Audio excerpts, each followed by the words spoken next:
بسم الله، السلام عليكم. اليوم غندير معكم عصير لافوكا. غنحتاجو كاس ديال الحليب، غنحتاجو الماء حسب المقادير، غنحتاجو الخل، غنحتاجو ياغورت، غنحتاجو سنيده، غنحتاجو لافوكا. أنا اختاريتها جوج لافوكا، كتبقى حسب عدد الأسرة.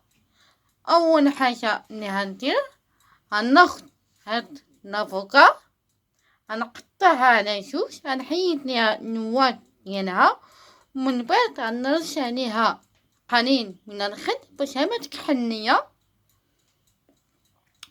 ومن بعد غناخد كاسرونه غنوضع فيها لافوكا والسنيده، ومن بعد نضيف قليل من الماء. نشوف حسب مقادير. بسم الله على بركة الله. تشوفوا معايا الطريقة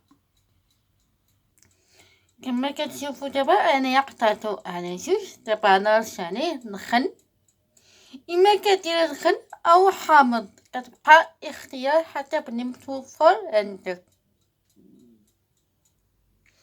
بسم الله كما كتشوفوا. دابا انا خديت دابا كاسرونه، غنوضع فيه لافوكا اللي رشيت عليها الخل، ودابا غنضيف ليه السنيده،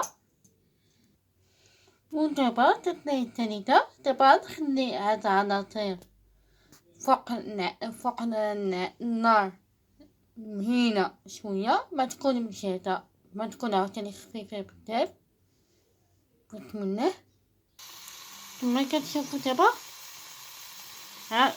كنبقى كنحركو بالملعقه خشبيه، كنبقى يذوب السنيده، ومن بعد غنضيف ليه قليل من الماء. كما كتشوفوا دابا ضفت ليه الماء، من بعد تاني كنشوف عناصر طابت، ومن بعد غنخليه تاني يبرد.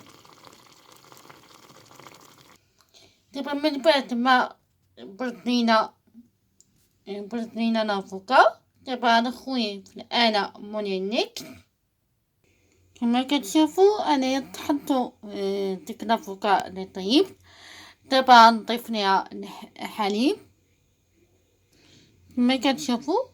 دابا نطحنو، من بعد غنضيف ليه ياغورت، ونضيف ليه سنيده حسب الذوق.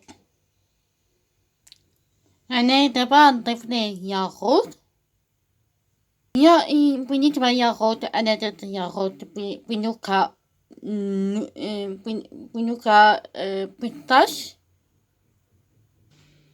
من بعد كنجيبو كيسان، اي نوع من الكيسان اللي عندك، كنخوي داك العصير، ومن بعد كندخلو في المجمد. اما كتخليه ليلة كاملة ولا نهار، داك النهار ناعتري. من افضل تكون ليلة كاملة باش تعطي المذاق افضل.